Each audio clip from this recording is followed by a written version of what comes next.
Good morning. Welcome back to our Divided Kingdom study. We are in lesson 11, which starts at 2 Kings 18, but we are going to look back a little bit today. I'm going to do a mute all. I hadn't done that before. So be sure to unmute to discuss. We want that, but I'm going to minimize the background noise.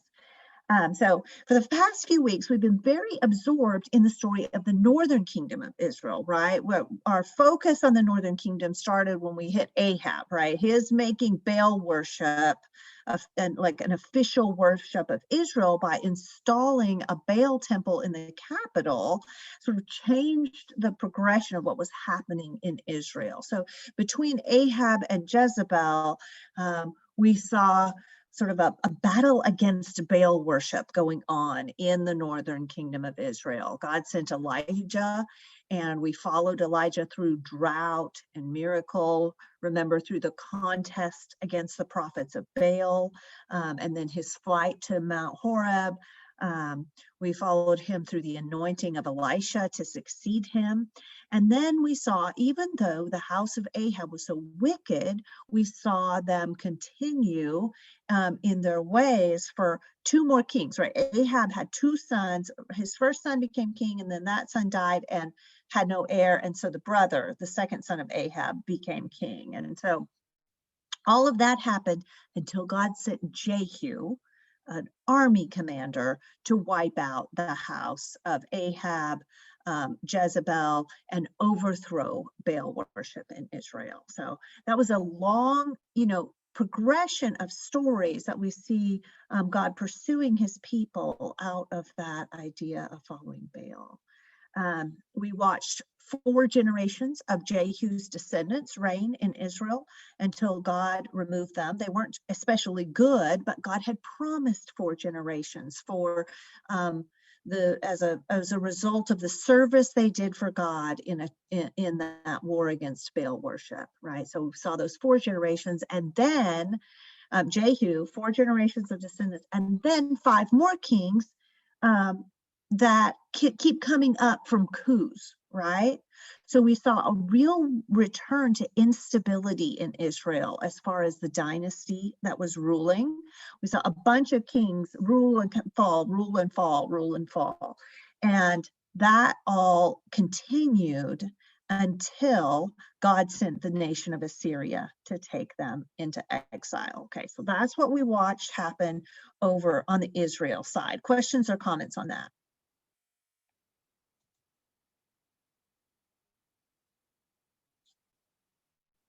I wonder if they ever thought they wish they hadn't insisted on a king.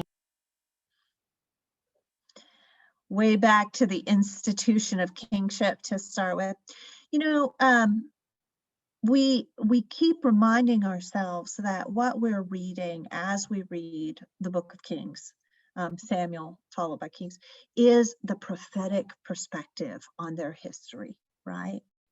And so I think that most of the people did not have the prophetic perspective on their history at the time that they were living it, right?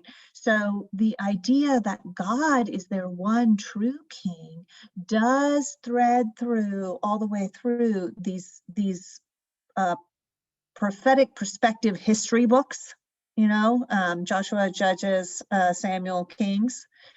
But that was not something that the kings were promoting, right? Remember how our King's book, the prophets are always saying, if you want to know the regular stuff about the reign, the stuff kings care about, go look at the annals of the kings of Judah, go look at the annals of the kings of Israel.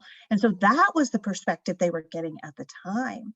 And so this is, we're seeing all of this with the benefit of looking back. And in some ways, I think we do see, if only they had stuck with God as their one true king. But also we remember that God used the monarchy, right? He he elevated David and made him promises and used David to continue a dynasty that would lead to Jesus. So God used kingship in Israel as well. Other thoughts or comments on any of that? I have a question or a thought. I'm wondering about the Jews today. You know, when they have the Seder Passover celebration, they always remember God delivering them from Egypt. But do they remember all of this that we've been talking about? All of the kings that fell away from God? I wonder if that part of remembering is a part of what they do today. Yeah, I don't think it's part of the Passover Seder. And, Jews vary so much, right? Like there are just so many different levels of observances. And yet these books that we're reading are a part of the traditional Jewish scriptures, right? They have these books. And these books, like, we're going to continue to talk about this as we finish Kings. And, whatever we study next, I think that it will tie into this idea that the story of the Hebrew scriptures is a story that points to something. Mm-hmm. It's a story that's unfinished. It points to a future Messiah, to a greater deliverance. And Mm-hmm. so in our thinking, as Christians, that deliverance is Jesus, right? Everything in the scriptures, when the New Testament uses the word the scriptures, it's talking about the Old Testament. Those were the scriptures. That's the Hebrew scriptures, right? So everything in the scriptures points to Christ. And even Jesus said, everything that was written, is about me. And yet you don't know me when I'm standing in front of you. Right. Mm-hmm. So Jesus's view of the scriptures and the other New Testament writers' view of the scriptures was they all point to Christ. Well, Jews still have an understanding that the scriptures point forward to something. And so how do you understand the completion? What does it point to? What is the finishing of that work? Are we still waiting for it? Do you take a humanistic view of it? And that varies. Mm-hmm. Yeah, thank you. So that was Israel, right? And then we learned, we talked about that prophetic. Oh, Mary, go ahead. It mentions many times, like you said, the annals. Are any of those preserved? Don't we wish we had them? Yeah, it keeps referring to these sources that we don't have. And elsewhere we see, like, it will refer to the Chronicles of Samuel the seer, like the Chronicles of Nathan the seer. And we're like, well, we want those too. We just really like to have all of that, and we don't. Those are not extant. Bummer, right? It would be so interesting. So in this like prophetic view, they took a long passage to talk about why Israel went into exile, right?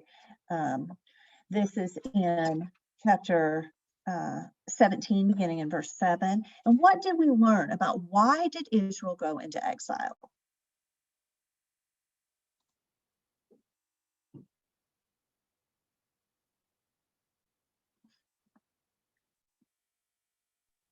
All the sins they had committed are just listed about the high places. They set up stones and Asherah poles. They burned incense. They did wicked things. They worshiped idols. They're just listed out there. Laid it all out, didn't they? Yeah. And you notice that they start with kind of the summary of the sins, and it's in the words that echo the words that start the Ten Commandments, right? So 17:7, the Lord their God, who had brought them up out of Egypt from under the power of Pharaoh, the king of Egypt. So what should be is, you will have no other gods before me, but instead they worshiped other gods. Excuse me, I sneezed. And followed the practices of the nations. We talked about how detestable those practices were. These are practices that abuse the vulnerable and were part of their worship. And so to see that happening is the flip of what God commanded, right? It's exactly the opposite of what commandment. They broke those commands. And then how did they handle when the prophets came and told them to do better, to repent?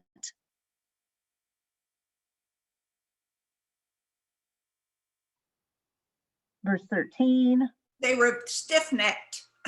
They didn't listen to him. Yeah, he says, the Lord warned Israel and Judah through his prophets, turn away, but they did not, right? He says, even though they had, verse 23, as he had warned through his servants, the prophets. And so they disobeyed the great commandments of following God, and they did all these practices that are listed out. They wouldn't listen to the prophets, and just, all of that goes to the heart of the matter, which is verse 14. They did not trust the Lord their God. And so Israel is in exile, and we are ready to go back and fill in the story of Judah, right? We talked about how the kings, it starts getting very confusing towards the end, right? And I think that's an intentional feature of the narrative, because we see that it's just going faster and faster. It's just tumbling towards exile, right? So that confusion and that and who is this now? And now who, and how, and he got killed, and who else? And that is part of what's happening as things are just going downhill fast, right? So we're going to go back and fill in the story of the southern kingdom of Judah. Remember, so we talked about Jehu. He's who God chose to wipe out the family of Ahab. Well, when he stages this coup, you can look back at 2 Kings 9, verse 14. He stages this coup, and he kills the son of Ahab, the second son of Ahab, who's king. And remember, this is the story where everyone's asking, is everything all right? And is everything all right? Or, which the NIV confusingly rendered, is it peace? But everyone said, is it all right? And it's not until Jehu springs the trap saying, how can everything be all right when idolatry and wickedness and witchcraft abound? And so we see that turn, he uses that turn of phrase, he kills Ahab's son, and then who else does he kill? This is in 9:27.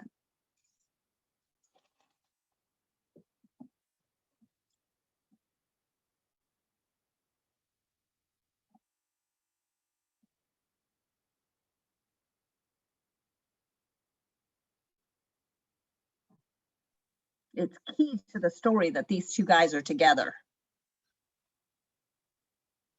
Ahaziah. So Ahaziah is the king of Israel, who's a descendant of Ahab, son of Ahab. Right? So that's the Israel story. And then who else does Jehu kill? Oh, I'm sorry. You know what? I said that backwards. You're right. I've done it backwards. Joram is the son that he kills. Ahaziah is the king of Judah. Yeah.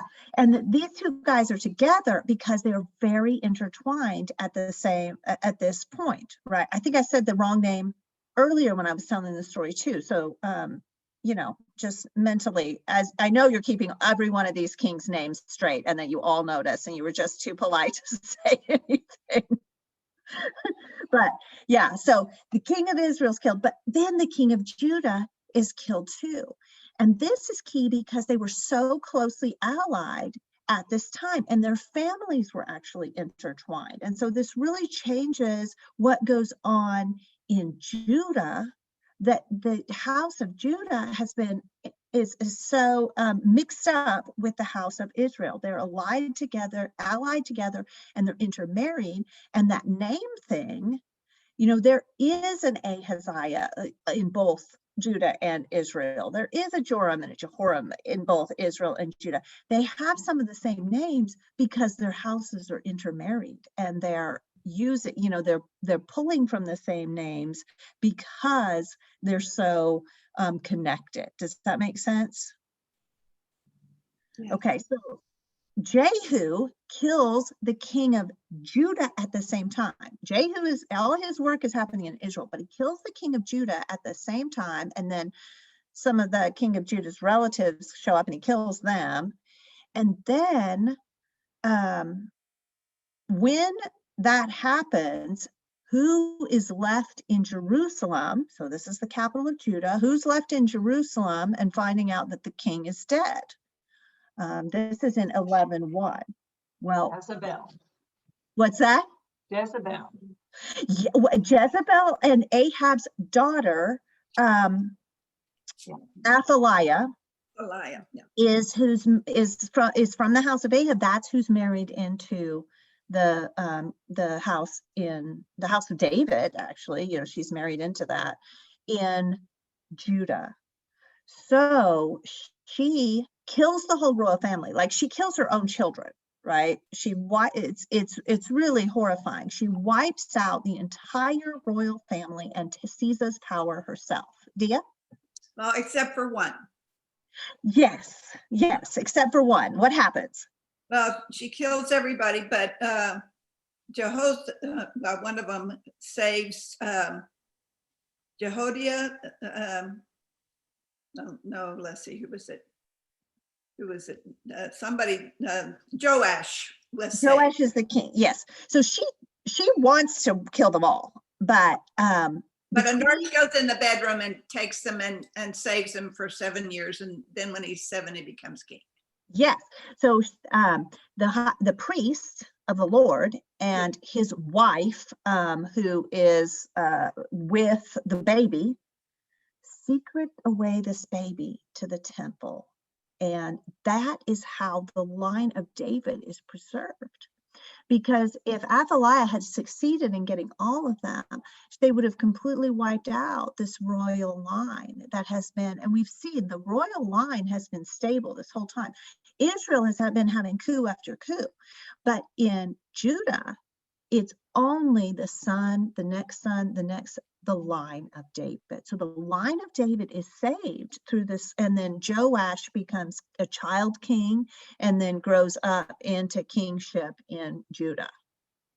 Questions or comments on that? When they are king so young, how do they know to reign? Is there stand-ins or mentors or?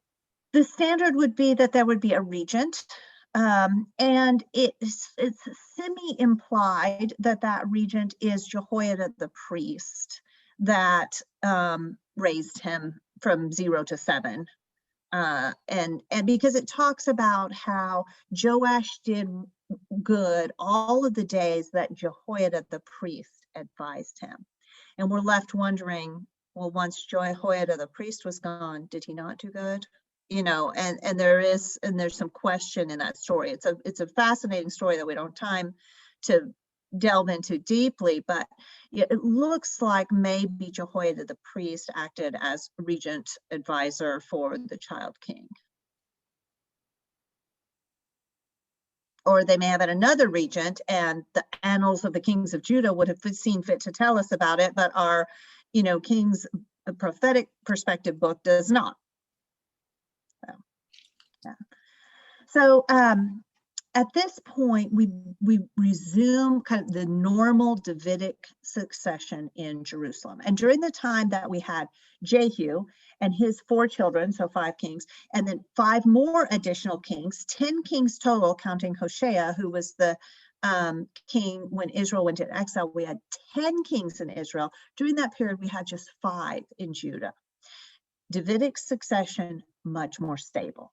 Right? It's not as kill the army commander kills the king and takes over. Now they have their troubles. Most of these are given the rating of good, but not perfectly good.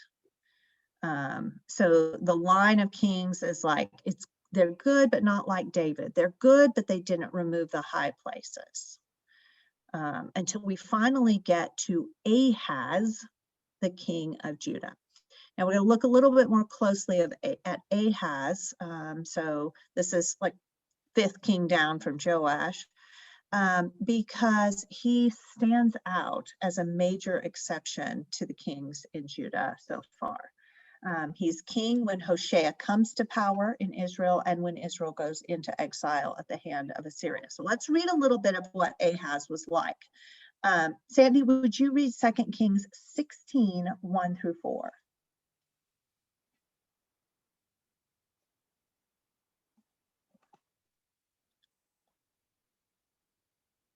I can't unmute you. I can put a little thing up to ask you to unmute. Yeah, Okay, I'm sorry. Yeah, thank you. Yes. In the 17th year of Pekah, son of Remaliah, Ahaz, son of Jotham, king of Judah, began to reign. Ahaz was 20 years old when he became king, and he reigned in Jerusalem 16 years. Unlike David, his father, he did not do what was right in the eyes of the Lord his God. He walked in the ways of the kings of Israel and even sacrificed his son in the fire, following the detestable ways of the nations the Lord had driven out before the Israelites. He offered sacrifices and burned incense at the high places on the hilltops and under every spreading tree. Thank you. Okay, so what kind of king was Ahaz? What do we think of Not it? good. Not good. I see the thumbs down. How not good was he? He did not do what was right in the way of the Lord. He didn't. And He sacrificed his own son. That's terrible.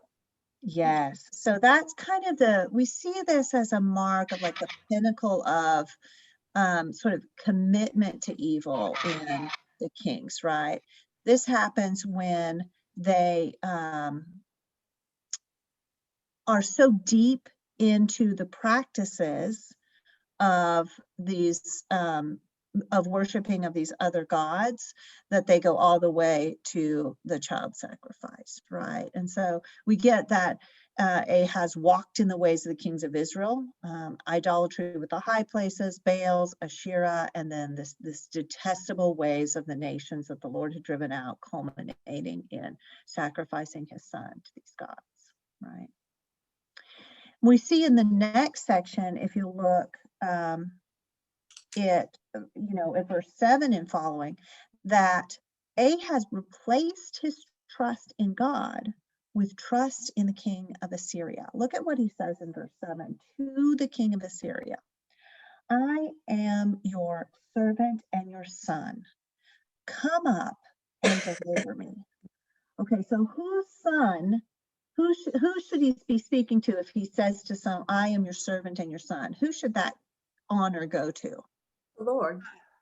Yeah, to God, absolutely. And who is the deliverer of the people? Who do you say, come deliver us? God. God, right? I delivered you out of Egypt, right? And so he uses this characteristic language that should be pointed towards the Lord, towards the king of Assyria.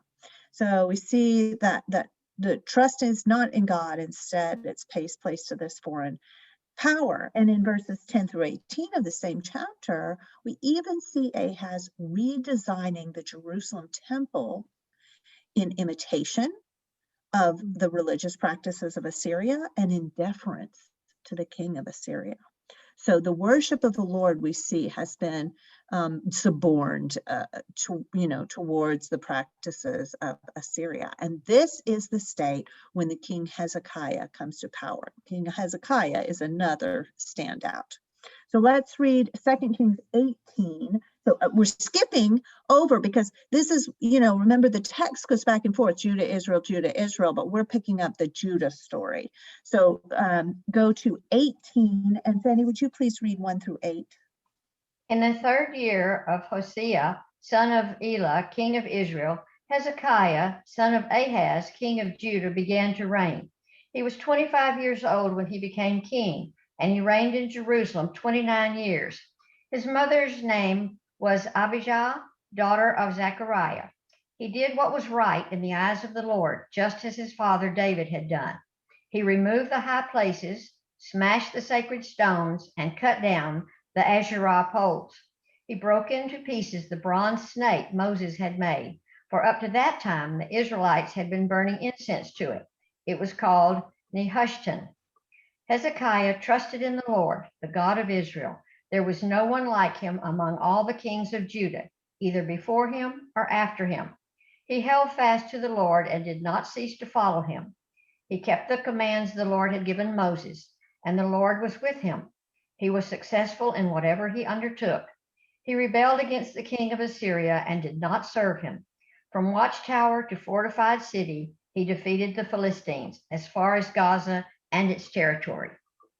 Thank you. Okay, so what kind of king is Hezekiah? Good. One that followed God. Yes, he's good. Now, a lot of kings have gotten the thumbs up rating. What is special about Hezekiah? He tore down all of the high place things. Yes, yeah. And we talked about that last week, about how the high places were kind of the slippery slope, although maybe the metaphor doesn't work with the hills of the high places, from which idol worship was continually creeping into the practice of the people. So he tore down the high places. That is a marked difference. Nobody before in this entire history of kings has it said he tore down the high places. What else? He smashed the bronze snake that Moses had made. Yeah, isn't that interesting? Don't you wonder, like, was it an object of worship all along? Has it just resurfaced? We don't really know. It's apparently an object of worship now, and maybe had been an object of worship intermittently in the intervening time. And, the text is positive about how it's worth breaking even this relic of Mosaic leadership for the sake of following the Mosaic covenant to keep the law. Yeah, so he breaks down the bronze snake. What else?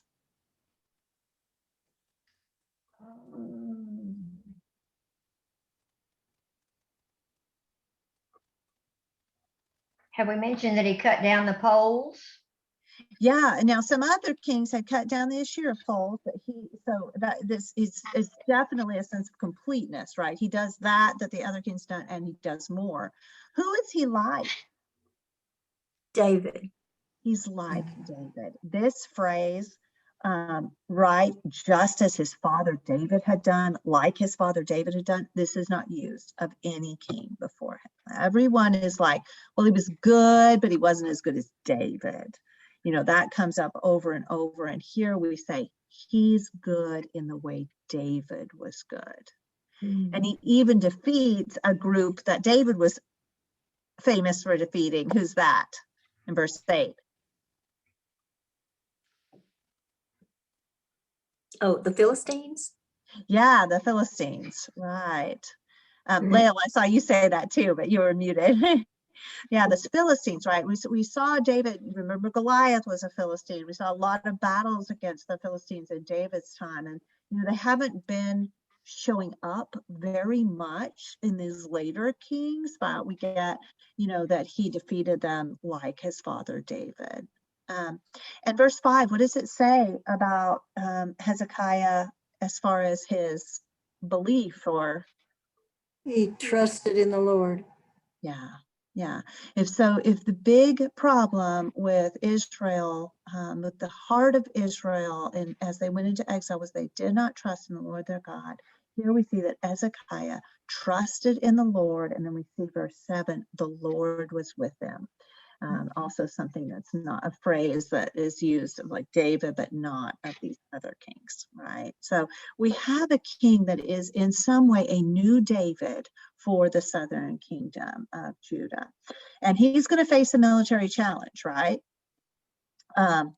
Ahaz, the especially evil father, the one with the sacrificing of the son, had invited Assyria into their business. Well, Assyria is a huge world power and a very vicious enemy, and Ahaz is invited in Syria in, and so Hezekiah is left with this to deal with. And it says that he rebelled against the king of Assyria, right? He's not the servant and the son, he does not point his trust towards Assyria like Ahaz did, but Assyria is still attacking.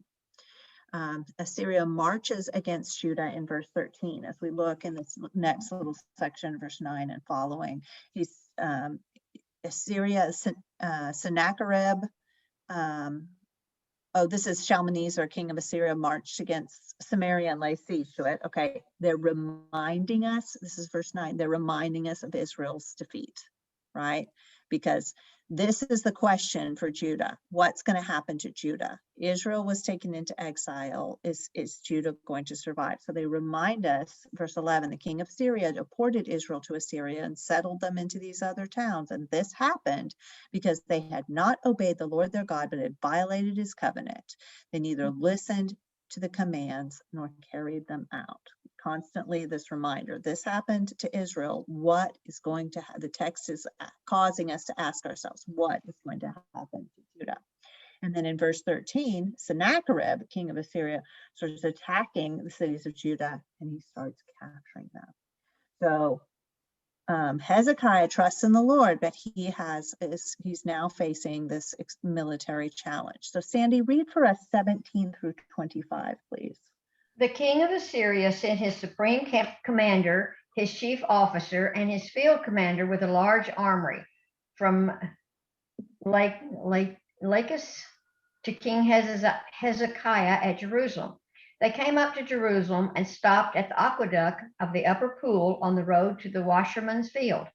They called for the king and Eliakim, son of Hilkiah, the palace administrator, Shebna, the secretary, and Joah, son of Asaph, the recorders, went out to them. The field commander said to them, "Tell Hezekiah, this is what the great king, the king of Assyria, says. On what are you basing this confidence of yours? You say you have strategy and military strength, but you speak only empty words. On whom are you depending that you rebel against me? Look now, you are depending on Egypt, that splintered reed of a staff, which pierces a man's hand and wounds him if he leans on it. Such is Pharaoh, king of Egypt, to all who depend on him. And if you say to me, we are depending on the Lord our God, isn't he the one whose high places and altars Hezekiah removed, saying to Judah and Jerusalem, you must worship before this altar in Jerusalem? Come now, make a bargain with my master, the king of Assyria. I will give you 2,000 horses, if you can put riders on them. How can you repulse one officer of the least of my master's officials, even though you are depending on Egypt for chariots and horsemen? Furthermore, have I come to attack and destroy this place without word from the Lord? The Lord himself told me to march against this country and destroy it." Thank you. Okay, so a couple of interesting notes here. Depending on your translation, as we get started in verse 17, depending on your translation, you may have those titles, job names, Supreme Commander, Chief Officer, Field Commander. That's how NIV renders it. But some of the other translations, the more literal ones, render those as proper names. So the ESV puts them as the proper names of positions. So Assyria sent the Tartan, the Rabsaris, and the Rabshakeh. And then the NASB does it a little, it renders those as if they are proper names of people. So the king of Syria sent Tartan and Rabsaris and Rabshakeh, like they're names of people. So you may have either one depending on your translation, just something to be aware of. So, but basically the commanders of the Assyrian army show up, right? And what do they say? What's their message?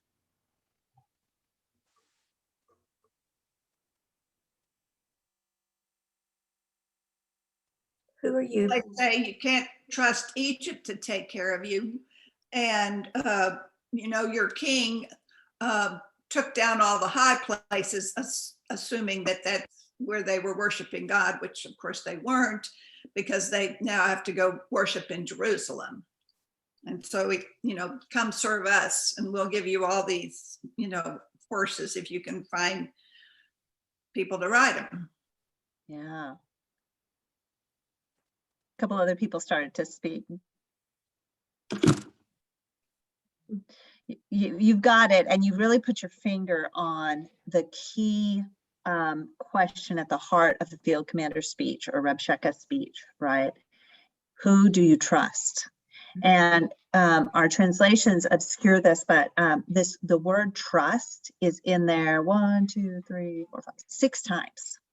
And I'll point out which words are the word trust. He say now to Hezekiah, thus says the great king, the king of Assyria, what is this confidence? What is this trust you have? And verse 20, now on whom do you rely? Who do you trust that you have rebelled against me? Verse 21, behold, you rely, you trust this crushed reed, Egypt, Pharaoh, king of Egypt, and all who rely or trust on him. And then verse 22, but if you say to me, we trust in the Lord our God, right? This is a line we're familiar with. This is a line from Psalm. This is a line that has been key in the history of leading up to Israel's exile, right? We trust in the Lord our God. And then down in 24, how can you rely or trust Egypt for chariots and for horsemen? So he uses this word trust over and over again. And his argument is, you can't, who can you trust? Do you think you can trust these people? And so it's designed to sow seeds of doubt, isn't it? Right? You can't trust. And somebody tell me about what's going on with him mentioning the high places. What's happening there?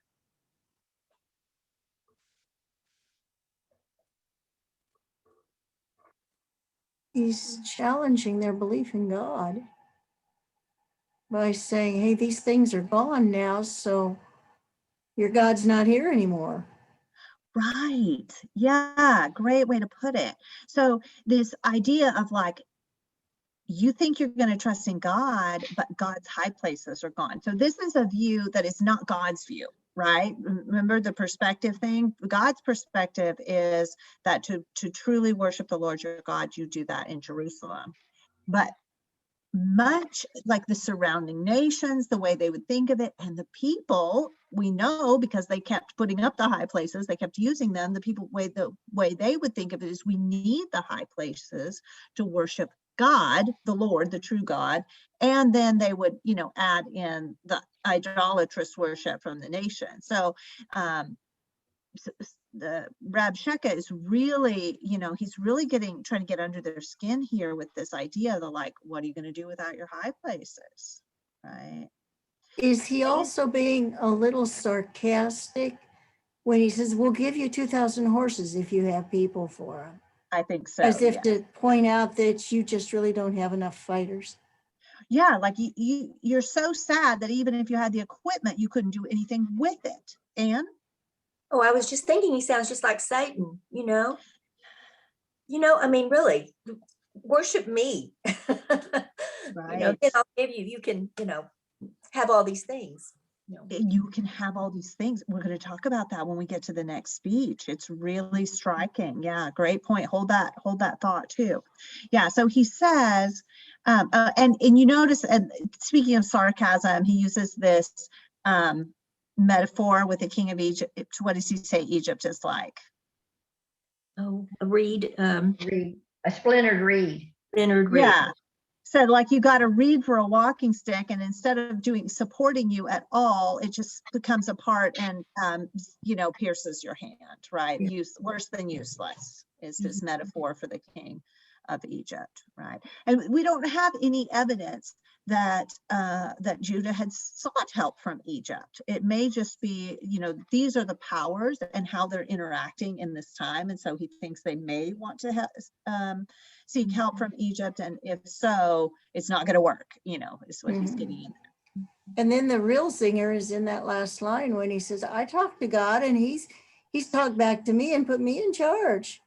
Yeah, and it's very compelling, right? Because didn't God just send Assyria against Israel as part of his, consequence for their breaking of the covenant, right?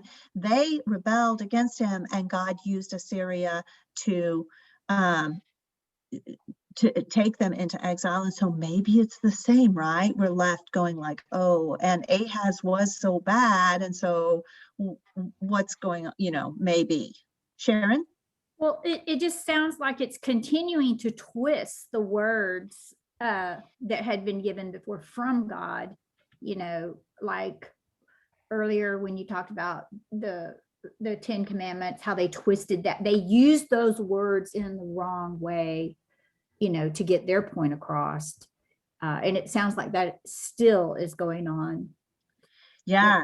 In these scriptures, that to try and get them away from following God to follow them and to worship the kings instead of the Lord.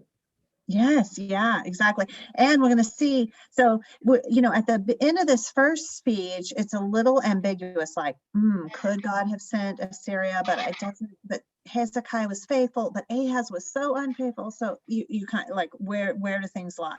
Now it's going to take a turn, and we're going to see, it's going to be clearer how we're supposed to view this, right? So let's look at, go ahead. Earlier in the chapter, Hezekiah does say, I have done wrong. So that's, I guess he's referring to when he rebelled against the king of Assyria. And then he gives them the treasures from the temple. You would think, and that happens over and over in these stories, you would think God wouldn't like them giving away the silver and the gold in the temple. No, and I think you're right about that. And I think that's an action that is in imitation of all these not so great kings. So Hezekiah is in a rough, like, he's struggling, right? He's like, oh, I'm going to trust in God and rebel against the king of Assyria. And then towns start getting captured, and he's like, well, maybe I should try appeasement.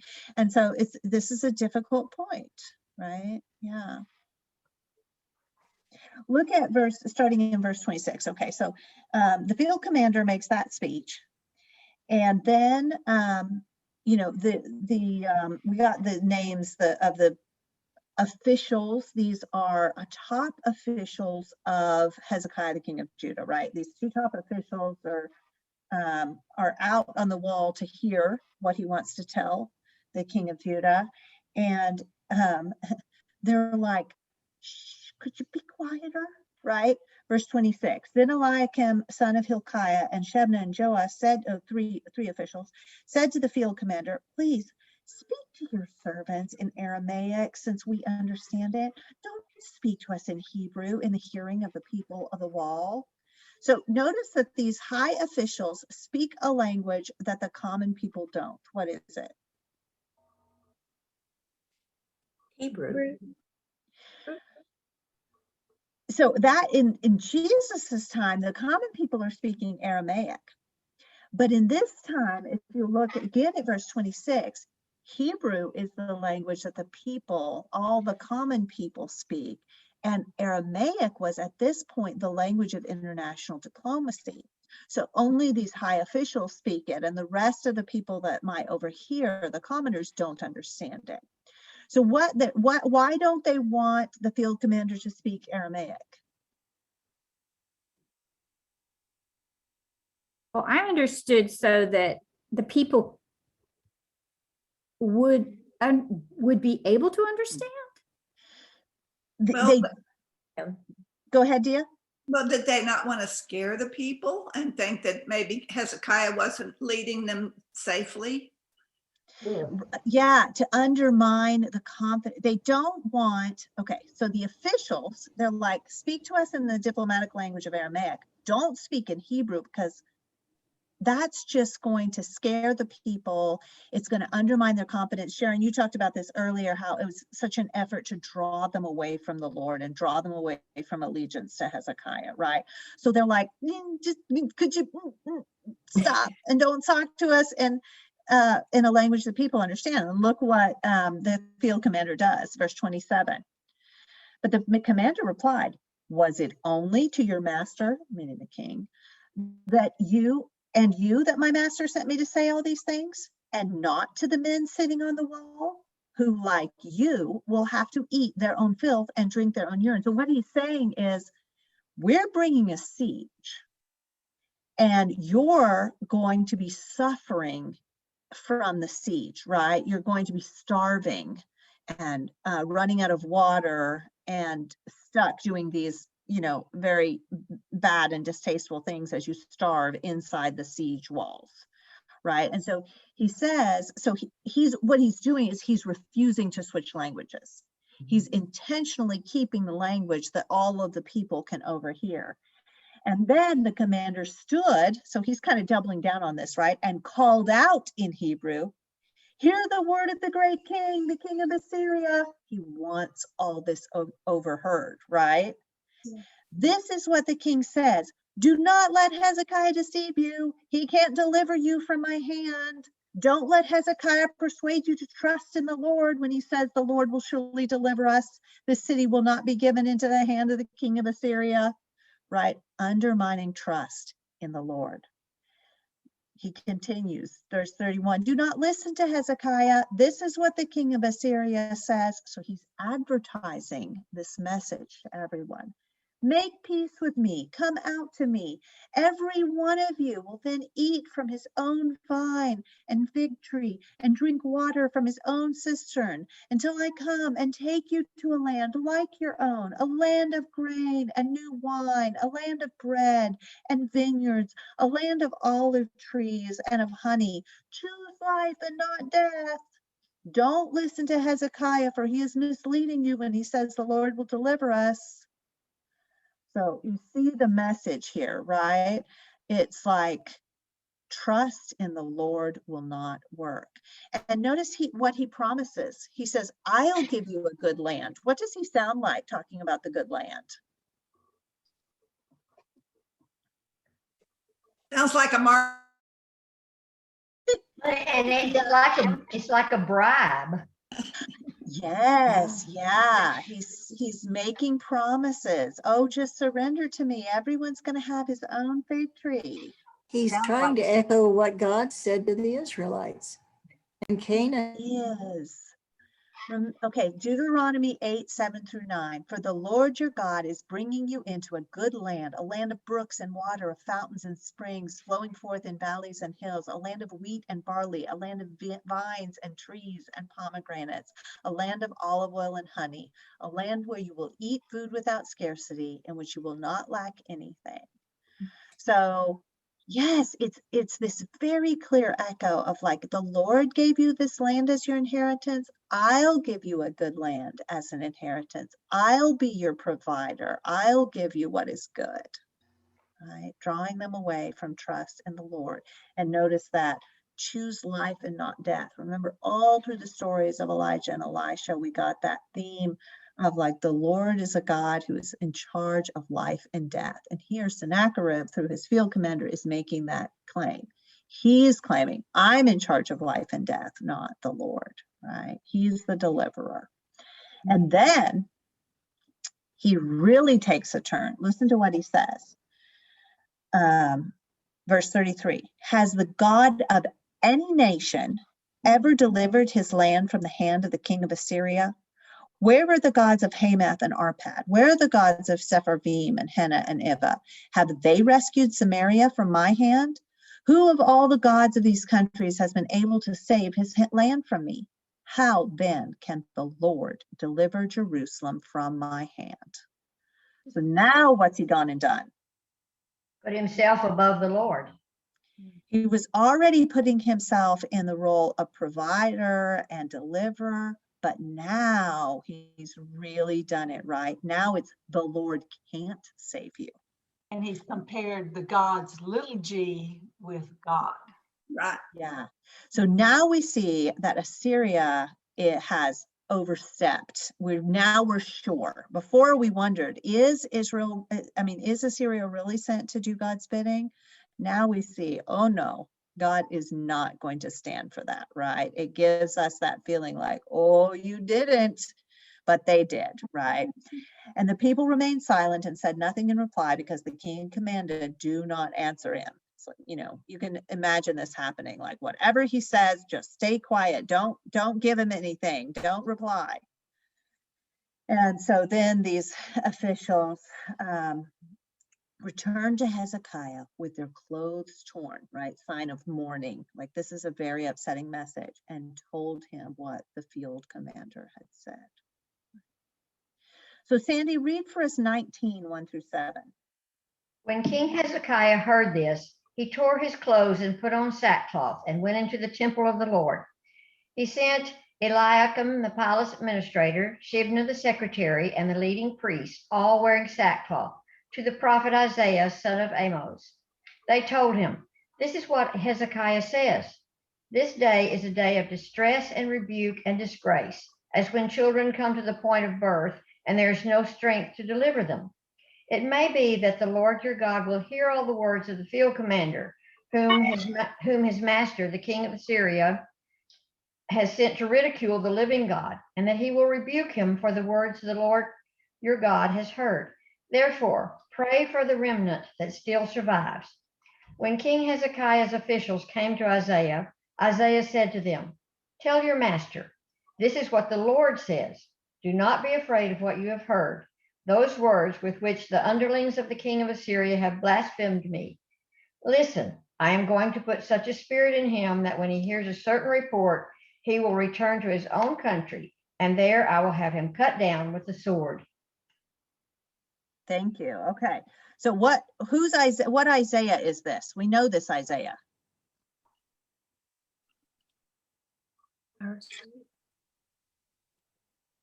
What's that? The prophet.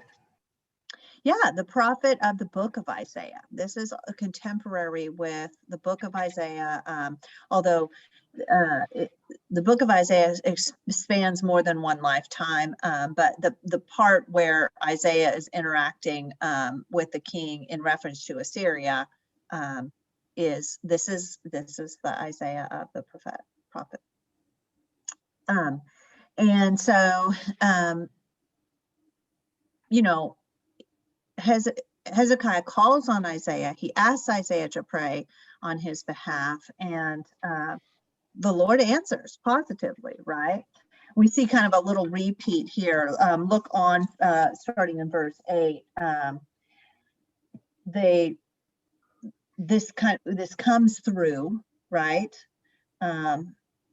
Sennacherib receives a report and sent this messenger to Hezekiah, king of Judah.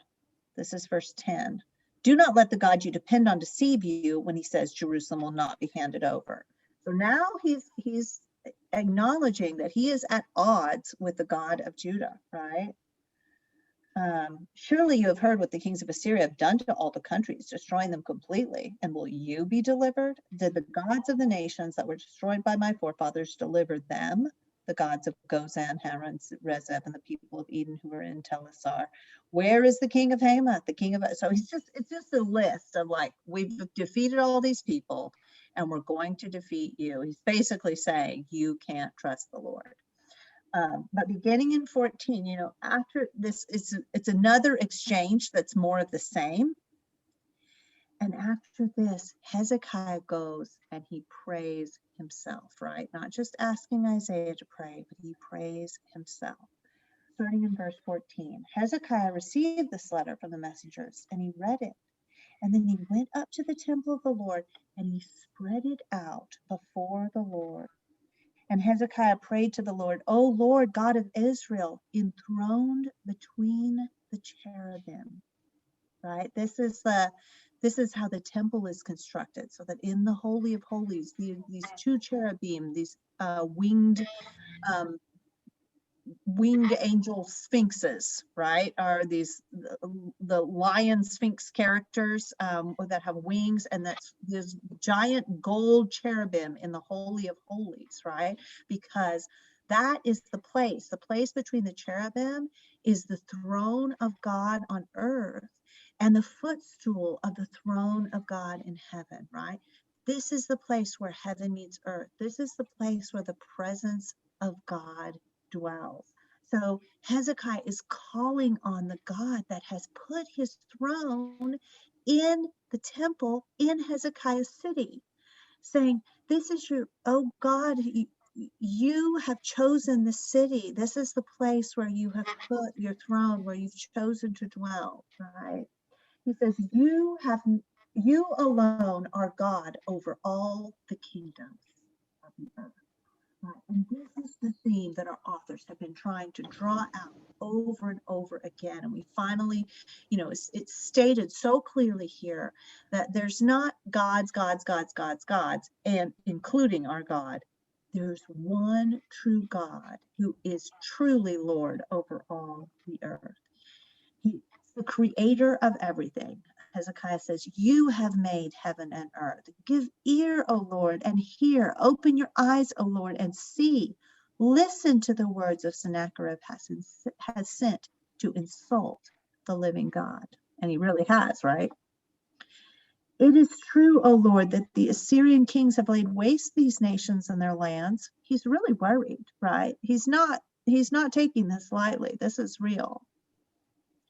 They have thrown their gods into the fire and destroyed them, for they were not good gods, but only wood and stone fashioned by men's hands. Now, O Lord our God, deliver us from his hand, so that all the kingdoms on earth may know that you alone, O Lord, are God. Right?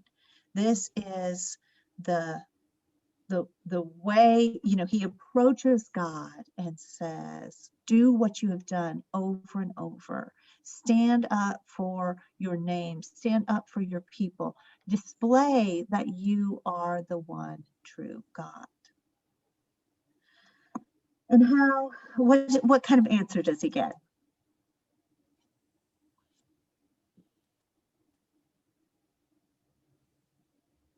In that battle between the angels and the Assyrians. Yeah. And 185,000. Yes.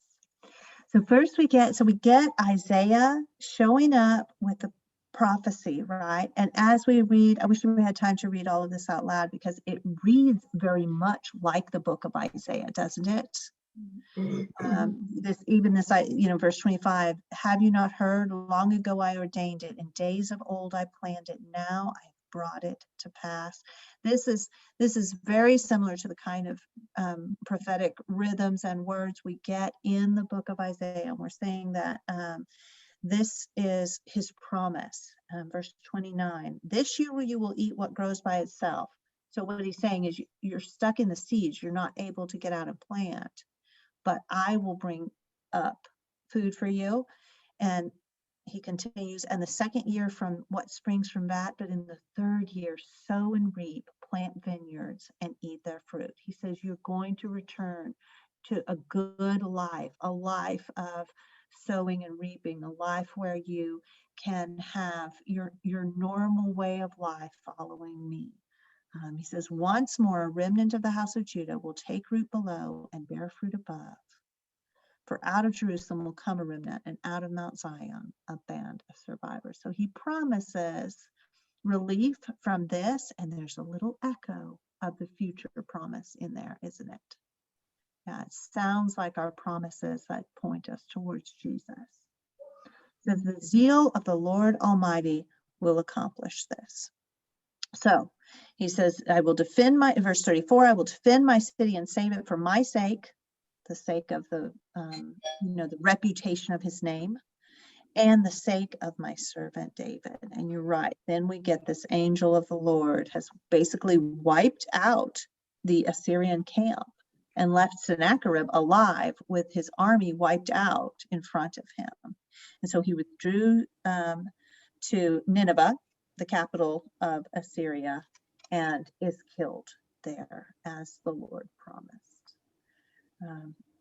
Questions or comments on this? It does show God does keep his word. Yeah. He And I think that, promised he was going to destroy him, and he did. yes. And that has been a major theme all along, right? That the word of the Lord will come to pass. That has run all the way through these various kings, all the things that have happened, the prophecies, they continue to return and say, the thing that the Lord prophesied, that does in fact happen. You can trust the Lord your God. Other comments, questions? I think it's interesting also that, again, he's killed by his sons. So he's not the first one. He's not. Or the army, some of them have been army commanders, some have been some king's officials, but intrigue, some of his own. And we see that, when there's evil, you get the corruption that comes from that spreads and has its effect. Yeah. So we see, out of this, the power of the Lord is present and able to set out and able to accomplish what he sets out to accomplish. And our part is to trust in the Lord and to take our concerns, whether small or large, to him. We think about how Hezekiah spread out the letter, like he takes the letter and he spreads it out before the altar of the Lord. And God knows, God works with him and through him. He answers. And God works through us. He gives us our faith. He asks us, take the letter, spread it out before me. Use the faith I give you, that God gives you and God gives me our faith, and we use it to bring it back to him, to bring back our concerns and our sorrows and our battles, spread them out before him. And we see that Hezekiah did not escape trouble, but he did bring his trouble to God, and God was faithful. He was worthy of Hezekiah's trust, just as he is worthy of ours. Thank you. This has been a fast run through the Judah side of the story, but I hope we can kind of at least get the thread, even if we don't have every individual king's name in memory. We're going to pick up next week. There's a little, this is the big victory of Hezekiah's reign, and then there's some other little stories about Hezekiah, and there's some foreshadowing in there we're going to get a little hold of next week. And then we will cover starting in chapter 21 and most of the way through chapter 23. So the final week, we'll just do that last part of 23, and we'll look at how it points forward to the future promise of deliverance. So thank you, and I'll turn it over to our prayer time. Thank you, Thank Deanna. you so much, Deanna. Good reminders for us. And Sandy, thank you for reading too. Remember the Lawson's Meal calendar.